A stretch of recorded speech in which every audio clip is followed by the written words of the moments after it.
In this video, we're going to take a look at Dehancer Pro, a film emulation plugin for DaVinci Resolve. I've used a variety of film emulation tools in the past, as I enjoy trying to replicate the film look without the price tag that comes along with shooting on actual film stock. So naturally, I was intrigued to see for myself what Dehancer was capable of. As I mentioned at the start, we'll be taking a look at the Pro version of the plugin. This is available for both Mac and Windows. There is also a Lite version available, as well as the option to buy individual tools such as Dehancer Grain, Bloom, and Halation. The Pro version includes all of these and much more. All of the examples shown in this video have been graded using Dehancer Pro.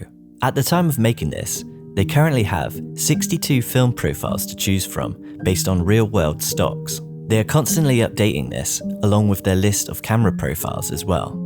On top of this, Dehancer comes with a whole range of tools to help you replicate the film development process in a digital environment. One thing to keep in mind is that the plugin will work best when used with correctly exposed and balanced footage.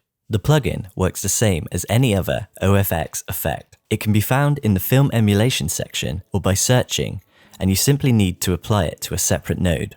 The plugin is made up of 14 sections, and we'll go through each briefly so you have a good idea of what each does. Starting with input. Input is where you will choose your source profile. This includes specific camera profiles, as well as standard Rec 709 or even Cine Log. If there isn't a specific profile for your camera, you may find it under another model for the same brand. For example, I use the A7 III, however, it only gives me the option for HLG here, but I can find S-Log2 or 3 under the A7R III if needed.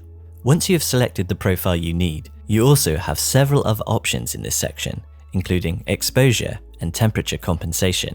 Film. In the film section, this is where you get to choose the film stock you want to work with. There are a lot to choose from, and so there is plenty of room for a bit of fun and experimentation here. You have the option below this to push or pull your selected film stock. This replicates the process of having a longer or shorter development time in the lab, leading to increased or decreased contrast. This is obviously a creative choice and is a nice option to have. Expand and print. In the expand and print sections, you have a variety of options to adjust the contrast and saturation of your image. If you'd like to compress your black and white points to match that of the film stock reference prints, you can check the analog range limiter. This helps to give a more authentic look to the original film stock if that's what you want to achieve. Dehancer have recently added the option to replicate the process of printing negative film to print film stock. This can be found in the profile drop-down menu in the print section. The Kodak 2383 print film is one of the most common print film stocks you see used with motion picture films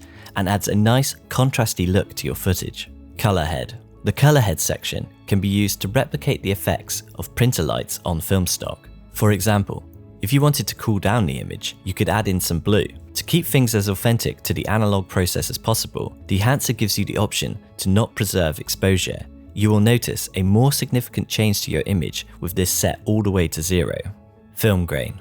The film grain section speaks for itself, and Dehancer does a fantastic job of not only giving you a variety of options to modify the grain to your chosen film stock, but it also does a brilliant job of making it appear as part of the image rather than just an overlay.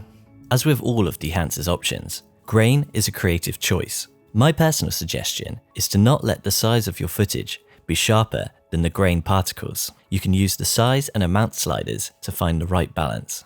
I try not to make the edges of my image wider than the size of the grain unless I want something more stylized. This is just a personal preference as mentioned. Halation.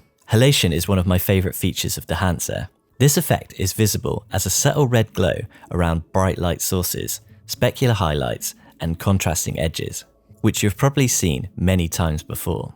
Dehancer gives you several options to control how this appears in your image. Bloom.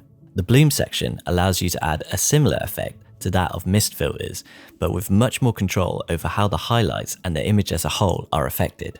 Vignette. This section, as the name suggests, will allow you to add and customize a vignette on your image if you'd like one.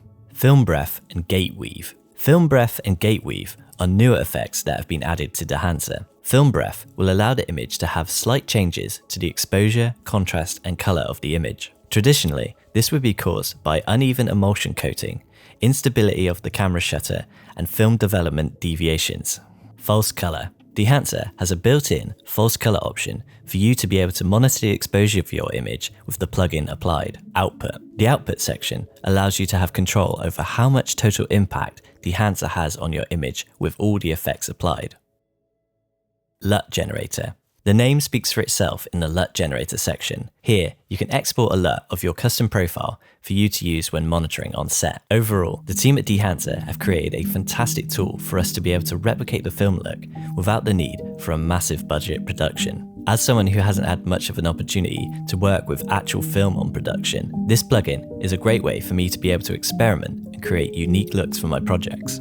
The story and message of your work are always key, and Dehancer gives you plenty of options for you to be able to customize the look and feel of your image exactly to suit your needs.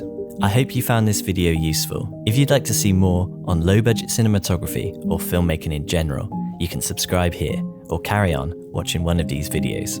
Thank you for watching, and I look forward to seeing you next time. Take care.